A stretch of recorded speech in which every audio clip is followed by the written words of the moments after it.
O Senhor esteja convosco.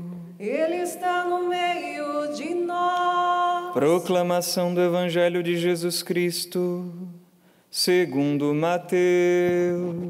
Glória a vós, Senhor. Naquele tempo, Jesus foi à região de Cesareia de Filipe e ali perguntou aos seus discípulos: quem dizem os homens ser o Filho do Homem? Eles responderam: alguns dizem que é João Batista, outros que é Elias, outros ainda que é Jeremias ou algum dos profetas. Então Jesus lhes perguntou: e vós, quem dizeis que eu sou? Simão Pedro respondeu: tu és o Messias, o Filho do Deus vivo. Respondendo, Jesus lhe disse: feliz és tu, Simão, filho de Jonas, porque não foi um ser humano que te revelou isso, mas o meu Pai que está no céu. Por isso eu te digo que tu és Pedro, e sobre esta pedra construirei a minha igreja, e o poder do inferno nunca poderá vencê-la. Eu te darei as chaves do reino dos céus. Tudo o que tu ligares na terra será ligado nos céus. Tudo o que tu desligares na terra será desligado nos céus. Palavra da salvação. Glória a vós, Senhor.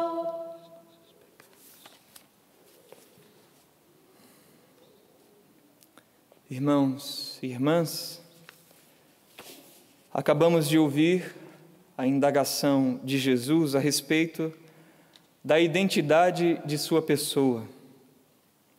E como resposta, tivemos as hesitações da ignorância humana, a nossa incapacidade de penetrar os mistérios de Deus. Nos dizem que é isso, que é aquilo, mas não conseguem acessar a real identidade de Jesus.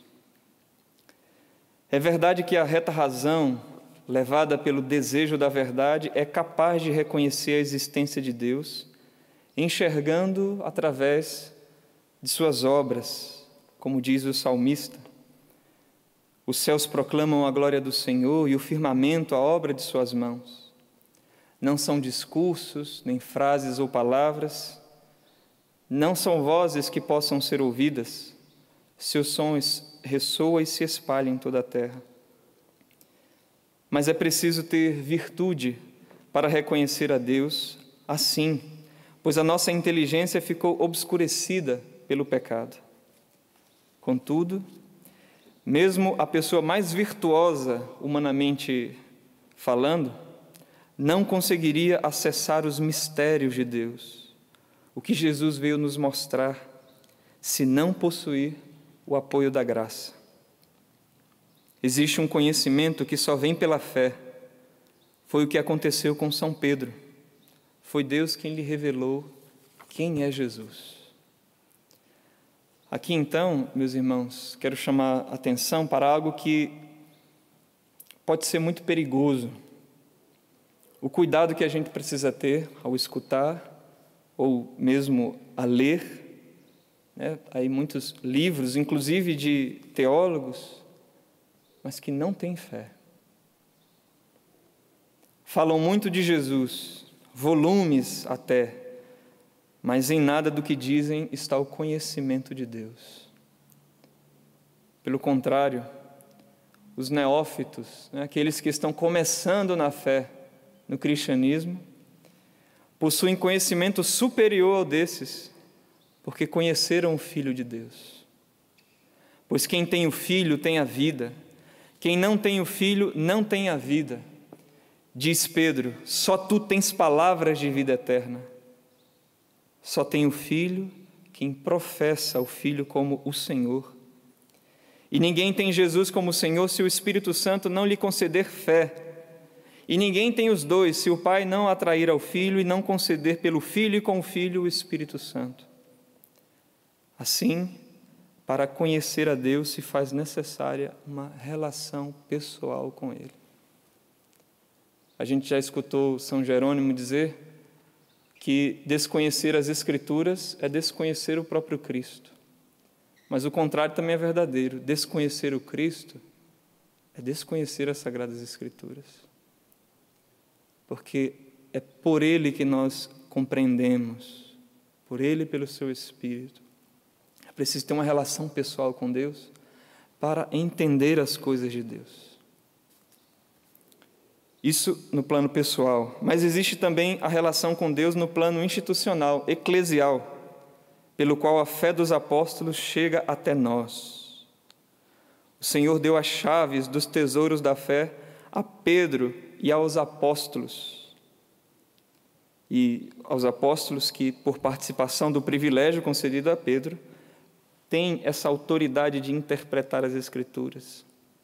A igreja é aquilo que a gente chama do magistério, o Papa, os bispos em comunhão com ele, tem a missão de escutar, se diz até mais propriamente, né, auscultar ali como o médico faz, para escutar aqueles barulhos interiores do nosso pulmão, coração.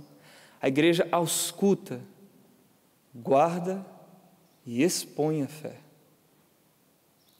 O Senhor deu a Pedro e aos apóstolos este poder e esta autoridade. Então, nós temos como fiéis o dever de, com reverência e amor, escutar o que a igreja nos ensina, porque o que ela nos ensina oficialmente se torna para nós como luz na estrada, que torna o nosso caminho seguro e iluminado. Ninguém vai querer andar numa estrada que não tem um mínimo de iluminação. Agora você tem a estrada bem iluminada, com aqueles objetos ali que a gente chama, né, de olho de gato ali, né, na estrada, que ajuda a enxergar, ilumina o caminho, torna o nosso caminho seguro. Por isso, com confiança e com muito amor, nós queremos nos submeter aos nossos pastores, que nos guiam a Jesus, que são sucessores daqueles que o Senhor Jesus instituiu como apóstolos e nossos pastores. O Senhor nos deu o dom da fé para, na nossa relação com Ele e dentro da igreja, possamos encontrar o Filho e ter a vida eterna. Louvado seja nosso Senhor Jesus Cristo.